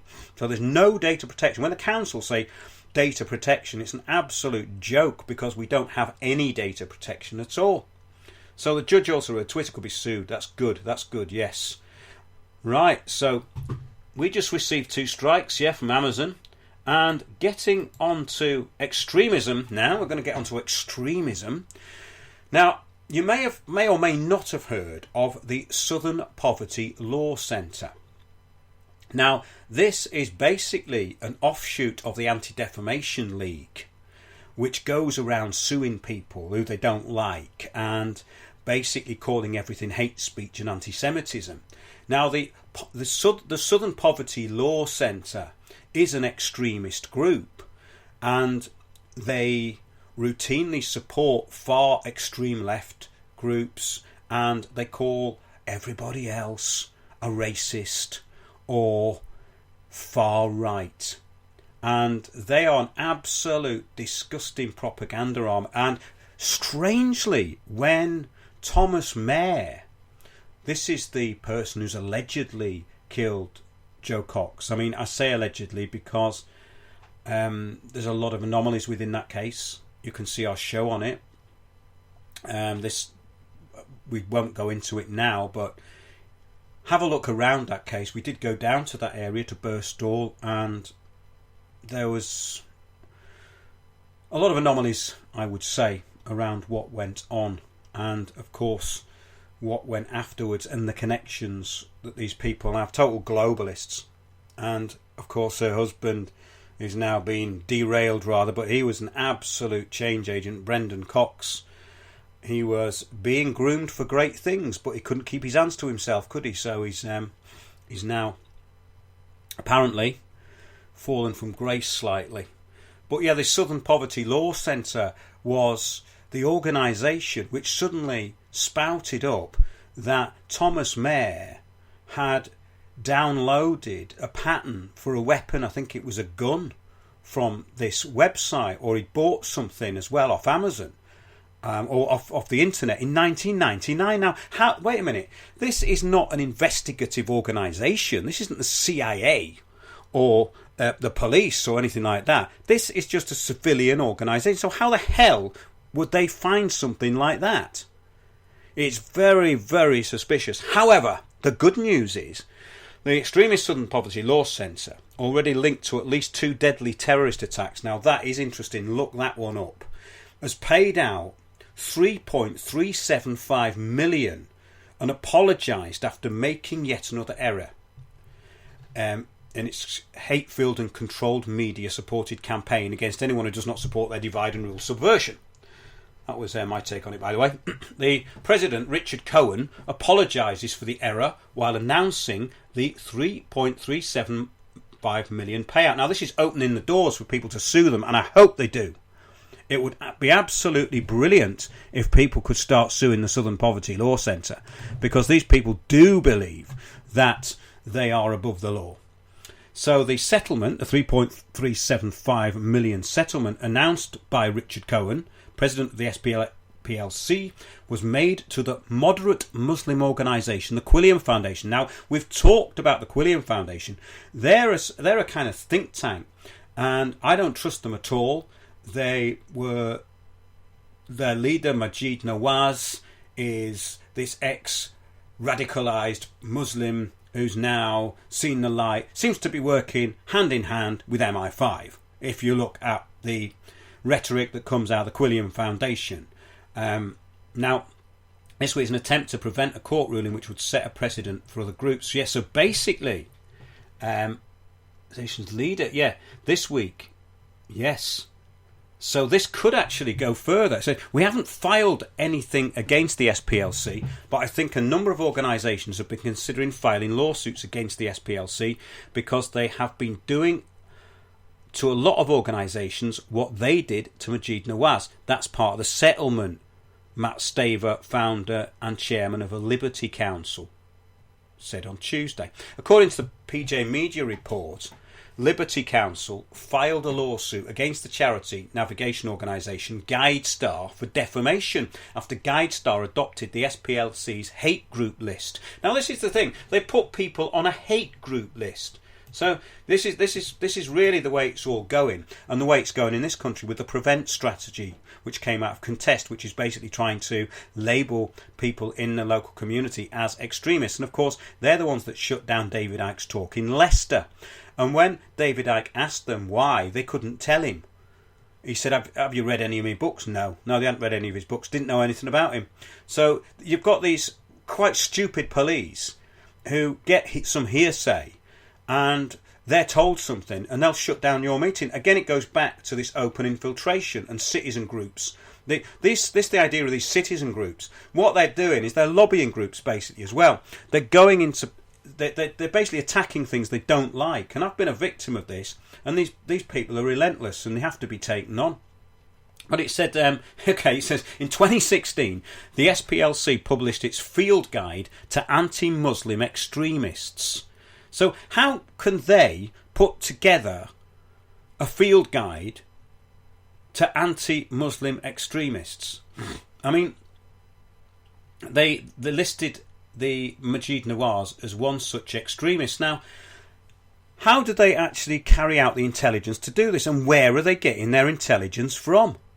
It's pretty hard to see how this organisation, which is meant to be helping people, it's some kind of NGO that basically, it's a charity, and they go around trying to control the narrative wherever they can. And they seem to be linked. They must be linked in somehow to the intelligence services for this Thomas Mayer thing to have happened, because that's just unreal that they would pull that out. But it says, on Monday, Cohen extended his group's sincerest apologies to Nawaz and Quilliam for the error, and he paid all that money as compensation. The Washington Times described it as a devastating hit to its credibility and reinforced its reputation for unfairly wielding the hate label. Now that's good. That's absolutely a good move in the right direction. This is a significant settlement. Yeah, certainly is. The allegations that were at issue here were very similar to the allegations against the other groups, the Liberty Council chairman explained. The SPLC promotes false propaganda, demonises and labels groups. Now this is what they do. They demonise you and then they get the press to turn against you. Well, in actual fact, that's what all of this stuff's about when you think about it. That's what local councils are doing with the Prevent strategy. That's what Crime Stoppers are doing, clearly, and I proved it. And that's what local councils have been trying to do until we took down their Grime Busters website. That was really funny. They're trying to actually humiliate members of the public who might have dropped the cigarette end. I've got this is going back to Southwold, the world's most boring seaside resort under total surveillance, where you can't walk your dog or camp overnight. Another place almost like it is Aldborough. I've been there actually. Again, lots of people, and I don't know why, as there's nothing there. Well, I think this is the cult of nothing. I started this years ago. I had this phrase, the cult of nothing, because I started getting invited to places, and I wondered why I went there. I'd be going, what am I doing here? And it'd be the cult of nothing. So there'd be like some really dreary artwork, and you'd be invited to this place, and there'd be a few bottles of cheap wine, and that would be it. And I said, yeah, this is about the cult of nothing. And they would advertise it, and you get this a lot. You get people who make a big deal out of nothing. The Emperor's New Clothes is a massive thing now, and it goes into every area. It's kind of funny. It's like you get this idea that, say, a band, they're going to play one album. We're going to play this album from beginning to end. Well, that's pretty boring, isn't it? You might as well just put the album on. But I suppose this is the monotony culture, you know. Oh, I'm going there, and you know, I'm going to see that. I did see the Pretty Things actually at Royal Festival Hall doing SF Sorrow, and I did go. That was brilliant actually. But they did a lot of other stuff as well. But that was a concept album, you see, so you could play it from beginning to end. But most albums, you just go, oh, there's a few duff of a tracks on there, really. I don't want to hear all them. However, digression once again. I'm having a bit of a relaxed show today because we were under so much pressure last week. We were actually, well, not so much pressure, but it was exciting because when we did that round table last Sunday, it was really flowing and we'd had a great day, and I want to do more of those. I want to go around the country so we can do Windows on the World from your local town. That's what I want to do. I've been back sort of reconvening this week, getting everything ready. I'm doing loads of research. I'm putting together more information for me talk, the bigger picture, you see. So now it's interesting, all this. Here we go. Another group on the hate map, the Alliance Defending Freedom, which won a 7-2 Supreme Court decision this month on behalf of a Christian baker who refused to create a cake for a same-sex wedding, blasted the SPLC for sloppy mistakes that have ruinous real-life consequences. Now that's interesting because they lost that case to start with. So this is good. We may have organisations that may be able to stand up for our rights. Now, I'm not saying it's going to happen in this country, but you never know. The SPLC has caused at least 2 known terrorist attacks in recent years. Now, this is frightening stuff. In 2012, Floyd Lee Corkins broke into the Family Research Council armed with a semi-automatic pistol and a chicken sandwiches. Had unarmed security guard Leo Johnson not wrestled him to the floor, Corkins said he would have killed everyone in the building. Now this is this sort of ultra crazy, far left, you could call it, although I don't know what it is, extremism, where you get these militant lunatics, and that's the end result of these groups like the Southern Poverty Law Centre. That's the end result of people like Hope Not Hate. And these campaigners who are basically working for MI5 and sending these Antifa idiots, these overprivileged middle-class lunatics with hoods on, down to disrupt meetings. It's totally and utterly ridiculous. But yes, how long will it take before one of them goes completely mental? Corkins admitted to targeting the FRC because the SPLC listed it as an anti-gay group on its hate map. So there you go. In 2017, James T. Hodgkinson, the Bernie Sanders supporter who opened fire on Republicans at a congressional baseball game practice, gravely wounding Congressman Steve Scalise, was also a well-known SPLC supporter, whose Facebook posts showed likes for the Jewish organisation, along with other communist groups such as Media Matters for America and MoveOn.org. Oh yes, well, we know all about that. And Mr. Soros is never far from the picture. In October 2014, the SPLC added the Republican would-be presidential candidate Ben Carson to its extremist watch list because he defined marriage as between a man and a woman. I mean, these people are absolutely insane. Well, they're not insane. They're very clever. Well, they're subversive. I wouldn't say they're clever. But this is the thing about this stuff. It's not clever. It's all ad hominem. It's all nonsense. And anybody who's actually been in a newspaper or had a story written about them will know how distorted the whole thing gets. I mean, it's okay if the newspaper's looking for a little sort of comedy story, but when it comes down to actually reporting, they still need to make something fit their narrative. Now, yeah, journalism's dead, we know that, but yes, it says in 2015 the SPLC was forced to apologise for that, and in a statement apologised to Carson and removed his name from the list. In 2013, the SPLC were definitively exposed when it was revealed that a series of murders of Texas district attorney officials in Texas, which was blamed on white supremacists that they called the Aryan Brotherhood of Texas, in fact turned out to have been committed by a disgruntled ex-court employee. Now, this sort of thing happens all the time when you look into the real perpetrators behind this. Most of this stuff is absolutely controlled. And again, if you go back to looking at the media and how it operates, this is exactly how it operates. There's nothing that's real.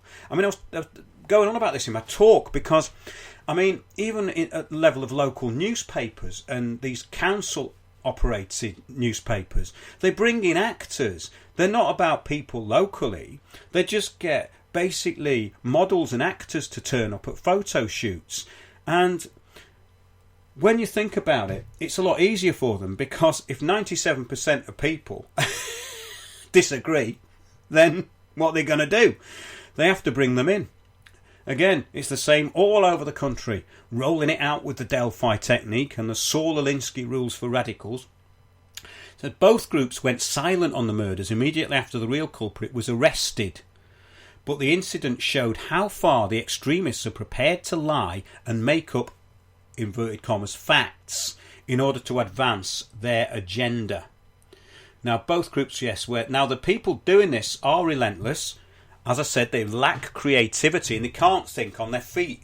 So once the usual ad hominems and libel has been thrown, that's about it. It stays on one level. But this stuff is very damaging because, as we know, there's loads of lunatics out there who believe everything they're told. So I wouldn't call these masters of subversion. I'd just call them subversives. Now, the Anti-Defamation League has gone into overdrive with its 2017 audit on anti-Semitic incidents. Now, I've looked at the list of this, and it's absolutely ridiculous, and there's no accounting for it at all. This has included classroom jokes and disputes between neighbours over dogs, and even bomb threats to a community centre made by someone in Israel. The report is the second collection of outrageous lies put out by the increasingly depraved extremist organisation this year, following on their white extremist murder list of January, which included murders by mixed-race gangs, Obama and Bernie Sanders voters, domestic disputes, divorce cases gone wrong, and even criminal prison gang violence, all of which was blamed on white supremacists. Now, this is pretty shocking stuff, and of course it's one narrative, it has to be countered.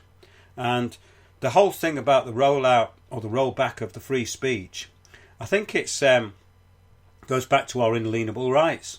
And you'll find that most people in law enforcement, when it comes down to it, will back down with this stuff. But if they want to stick something on you, it's incredibly easy for them to do it. So you have to have your wits about you, I think, now. And learning a bit about the law is absolutely essential. It's got me on the right side of so many things, like winning court cases against the council.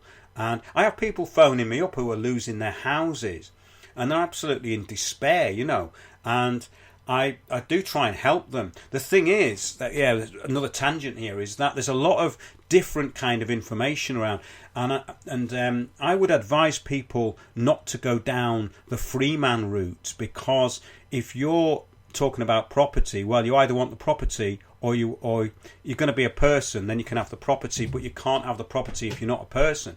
You can say, oh, it's common law, but no, you have the title deed for the property, and when it goes into equity, you have to act accordingly. You have to act according to the rules of the court, and this is quite important.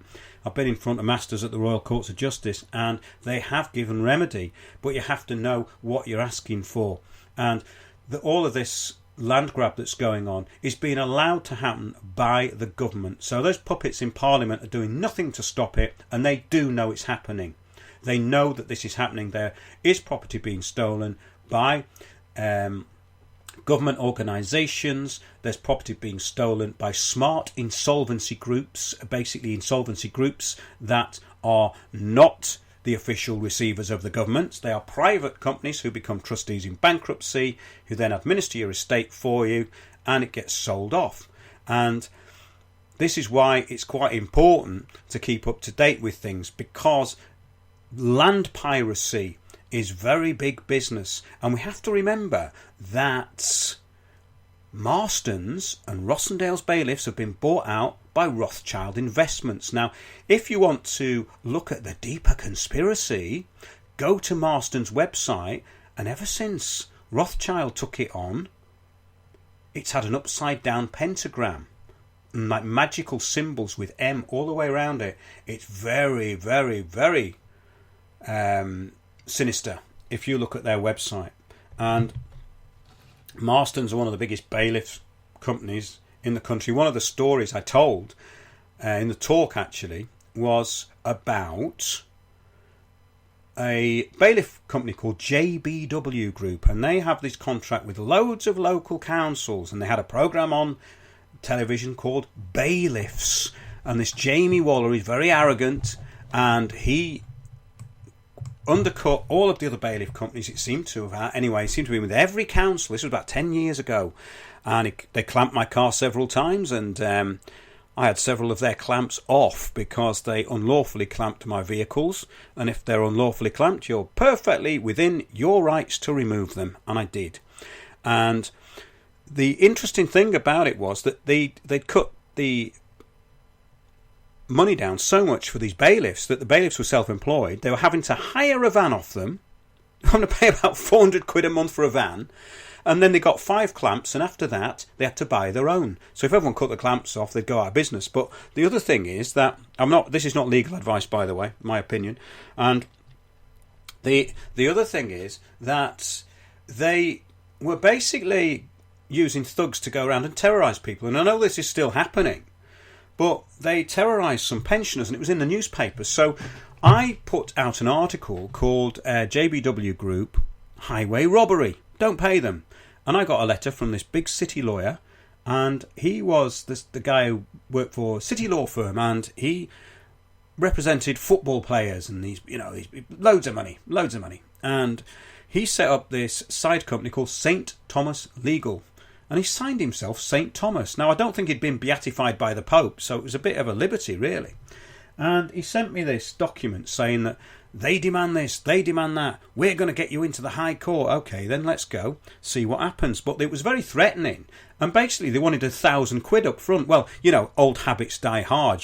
When you're in the protection racket business, which is basically what a lot of this is, in my opinion, then, I suppose you do ask for money up front. They said that they'd lost 1,000 quid at least by my article being up, which had thousands and thousands of hits. Unfortunately, it's not there anymore because the website went a few years ago. And I got this affidavit done, and it was about 25 pages. It was a commercial affidavit that they had to rebut on their commercial liability. I got it stamped by a barrister who was laughing his head off. He said, "You don't have to do this, You don't have to. I said, no, but it's fun, you see, and they're going to have to rebut it, or it's going to cost them a lot of money, isn't it? And he said, yes, it is. It's going to cost them a lot of money, or it's going to cost him a lot of money. So, St. Thomas let me off. I never heard from them again, and the article stayed up there for years and years on end. I had the same with Newlands bailiffs, and they stated that I owed them money from a court case with Waltham Forest, where I actually won the court case against Waltham Forest, but it's retrospective council tax. I said, show me the liability order, and the council said Newlands have got it. I said, okay. I went to Newlands, said, show me the liability order. Newlands said, the council have got it. I said, well, surely you both got a copy. Went very, very quiet. So I called the article Newland and Council Fraud Exposed, because they don't have a liability order, because there isn't one. They print it at least on the same, well, before the court case. They print the liability orders before the court case. You can see that on our video, which was called Councils, Courts and Conmen. Oh, I'm reminiscing here. Those were the good old days, weren't they? When we had bailiffs smashing the door in. I'm glad I've got a place in the middle of nowhere now. It's quite good fun. But I think this thing with bailiffs is a good way to cut your teeth, because the BBC and all these channels, I can't pay, take it away. Well, no, they can take your car away if it's outside, and they routinely do that. It's very difficult to get it back. That's the problem. But the thing is with this, they have very, very limited rights, and it's probably a good time to bring it up again, because I've been into court quite a bit recently, and people have been contacting me again about this property theft, and it's within your rights to do what you need to do. The only thing with these people is they can get peaceful entry by walking over the threshold. So you must never open the door. They can get in through an open window, or they walk in, you open the door and they stick their foot in the doorway, and if you push them out, they call the police, and it's assault, and the police will then go on their side. Well, you know what it's like down the lodge. Well, not that I do, but I assume it is. You know, I'm sure this is where it all goes on, because I've been involved in something recently where there's got to be big strings being pulled behind what's happened to a friend of mine. You can find that on charities, small charities and venues under threat, and windorsontheworld.net. Have a listen to that one. That's pretty horrific. But yes, the thing with this stuff is a little knowledge can be very useful. And of course we've got the BOVAT remedy, B-O-E-V-A-T, BOVAT, which is the bills of exchange and VAT. That's great for debt collectors and great for parking on private land charges. I've managed to accumulate quite a lot of those over the years, and I used to just send them back to the managing director with paid by, put his name on it, postage paid by, no stamp. They have to pay at the other end then. Get very annoyed having to keep going down the post office, because if it's a company, you send it to the managing director, get the director's name off the company's house, then they're going to have to go down the post office and pick it up, and they'll soon take you off their list. That's happened quite a few times. But it is amazing how this stuff works, and the whole thing about debt and the way it all functions, because we don't print our own money. Well, this is it, you see, debt-based economy. And then these cowboys come in on the back of it. A lot of them are cowboys, in my opinion. I mean, we had some working for us recently at my friend's venue. Got this bailiff group. I think they were working against the interests of the people who were employing them. You know, I mean, it's very hard to know with this stuff, but you can see pretty much by what's going on and the end result, what's happening. And of course, we've talked about all this in the talk, the Windows on the World talk. The bigger picture. I go into the law quite a lot because, as I say, I think it's really, really important.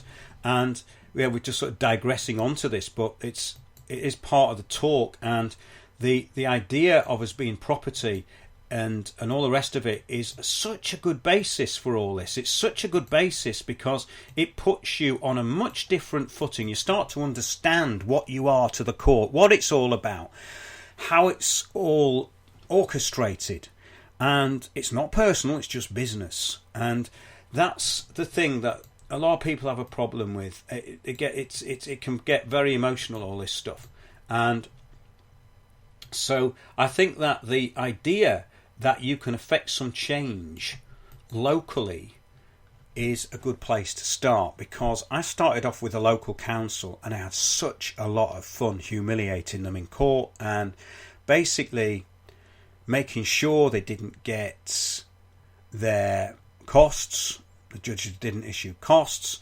I've had things taken down. I was telling people this last week, and it's very, very gratifying. And then you can go up to the next level, because there's a great thing that happens when you start doing this. You start to become much less fearful about it. I find people are absolutely petrified of councils, and I can never really understand why. I don't understand why people are scared of these people, because they're incompetent, they're lazy, they're arrogant, and they're not very intelligent. That's why they're there. They're there for that very reason. There's only one reason they're there, because they're useful idiots. And we all know what useful idiots are for. Useful idiots are just there to carry out the orders of the state. And they get rewarded for it, you see. So they think they're great. They think they're brilliant, don't they? I mean, I was just talking to Eric von Essex about this the other day, and the arrogance of these people is unbelievable. And they will let things slip. They'll let things slip as well in conversation that completely stitch them up. And they'll contradict themselves. And councils do this all the time. I found that when I was in court, they were blatantly lying. And they don't seem to care. They think they have this safety net. And I think part of the fun with all this is taking that safety net away. I mean, we remember that show we did with that Nick Dovey from Waltham Forest Council, where he was basically saying that he had the sole right to put someone's picture up there who'd been accused of dropping a cigarette end with no proof, who'd never been to court, and they wanted to issue a fine to this person, and they wanted to publicly humiliate them on a public website. Well, it was all taken down the next day.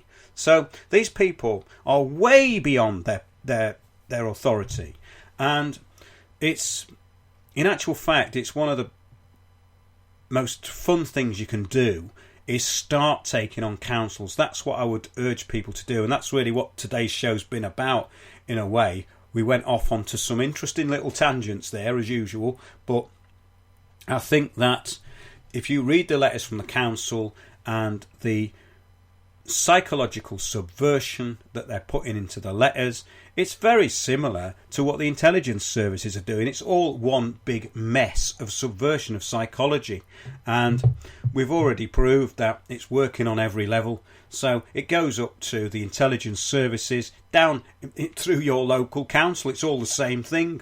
It's all the same kind of subversion. Very, very tiresome, but in a way fun to actually get the upper hand. Get the upper hand with them is an absolutely brilliant thing to do, and I think it's of paramount importance. And the psychological side of it is something I want to sort of play out on for today, and this is part of my talk down in Glastonbury. Join me, Mark Windows, for Windows on the World Live every Sunday 9 to 11 PM GMT. Check out our archive and programme stream at windowsontheworld.net. The Post-Truth World was a document that came out of the British Psychological Association, and that's in the same building as the Tavistock Institute of Human Relations. Now, what's the most interesting part of it is that they talk about a post-truth world. Could psychology be the key to going beyond a post-truth world? It's a paper that came out of the British Psychological Association.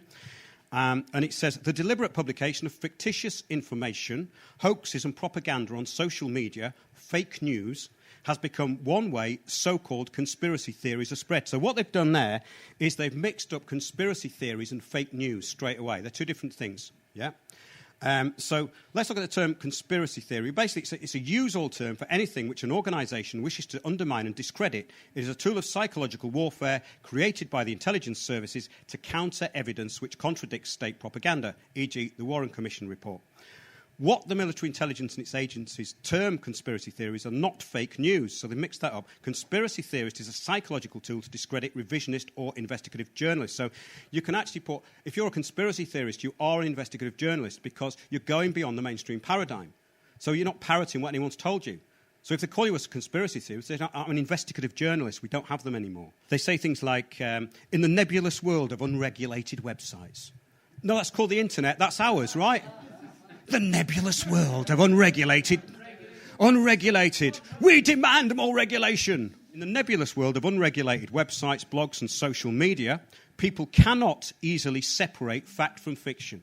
So this is someone who works at an institute which is based on fiction and unreality, and they're telling you that you can't define what's real and what isn't.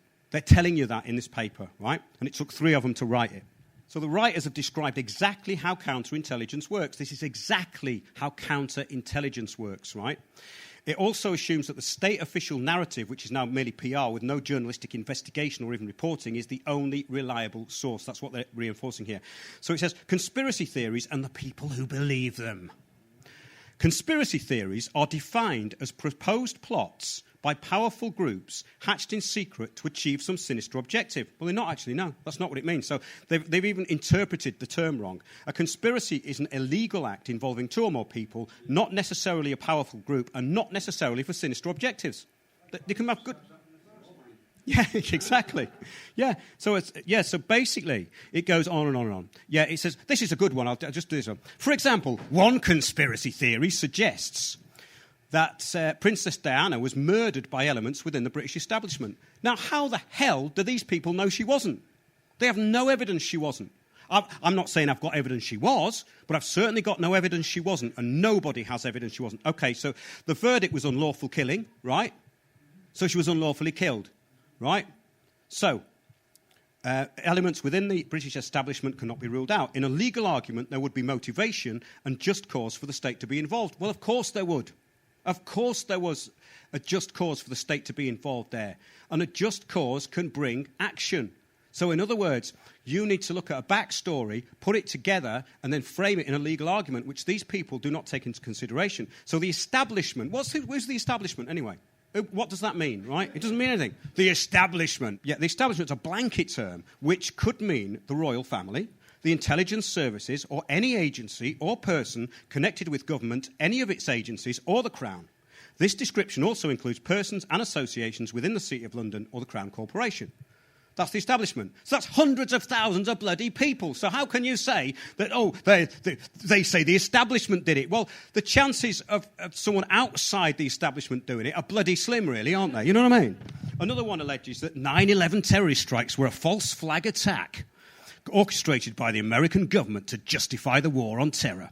Well, this undermines and misrepresents a body of evidence which will be way beyond the scope of this simplistic and superficial treatment given by the writers. Now, the point is, who benefits? Yeah, that's all you have to look at. Yet another they do it in threes. Yet another supposes that the American government is hiding evidence of the existence of aliens. This is the Elvis's brain is on the moon bit, right? Yeah, so then it goes... Third point, it's always to ridicule. Most people haven't seen aliens, so that's a psychological tool, right? This is and I bet you think Elvis is alive and living on the moon jibe to discredit the previous information. There is, however, no evidence that aliens do not exist. Nobody on this planet can say that aliens don't exist. They can't. Just because you've not seen one doesn't mean they don't exist. It's like, I haven't seen a giant panda, but I kind of think they do exist.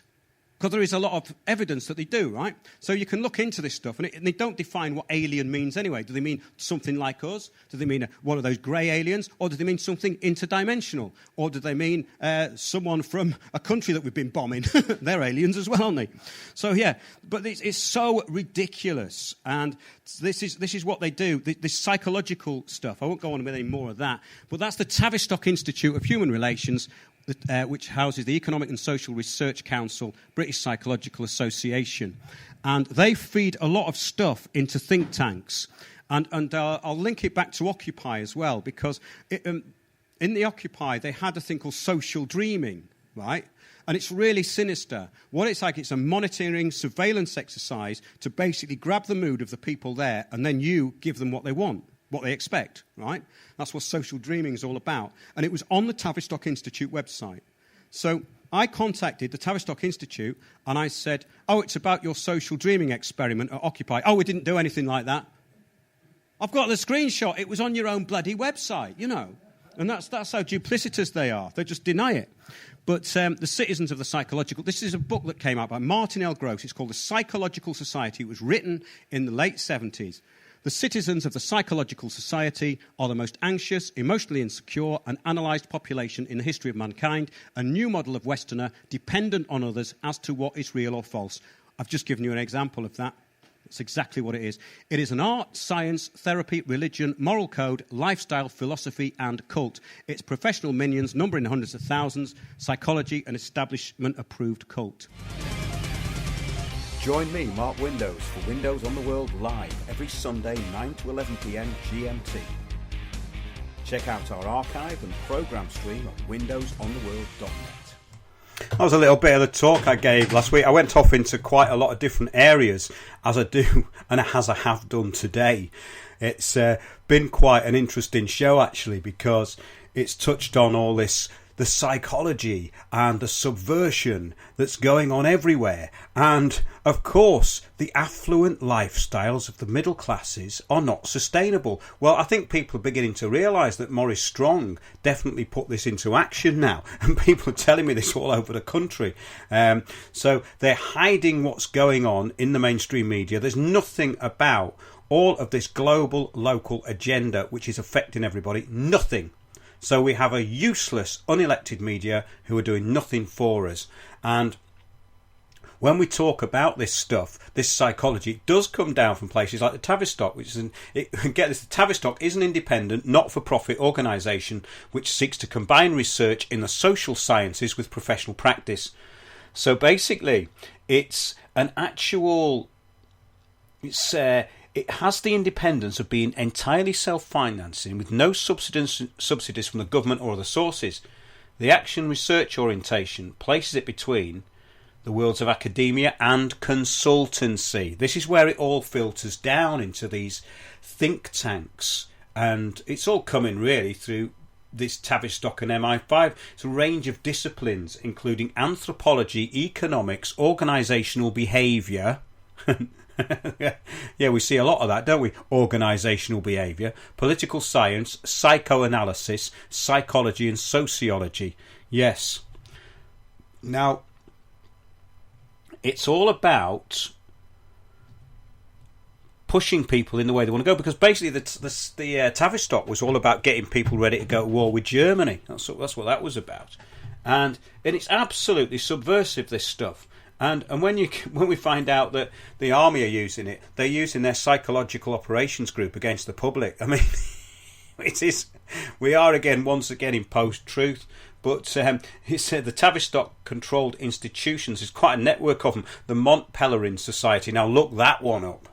That's one people don't talk about. The Mont Pelerin Society, the Trilateral Commission, the Ditchley Foundation, Club of Rome, and their conduits for instructions to the Tavistock Institute. Dr. John Coleman's very good on this. He got some inside information from the British Library about the Tavistock Institute, which he put into a book, and you can hear interviews with him on, well, go to YouTube, or try and go somewhere else, but if you have to go YouTube, go there and find it. Tavistock Institute developed the the mass brainwashing techniques which were first used experimentally on American prisoners of the war in Korea. Its experiments in crowd control methods have been widely used on the American public and, of course, the British public. A surreptitious but nevertheless outrageous assault on human freedom by modifying individual behaviour through topical psychology. Now, this is massive. This is absolutely what they do with all of these public groups and events and their change agents. It's all psychology. Everything that's being done to us is psychology, which is outrageous. We need to get back to our inalienable rights, to the law, the real law, the golden rule of law.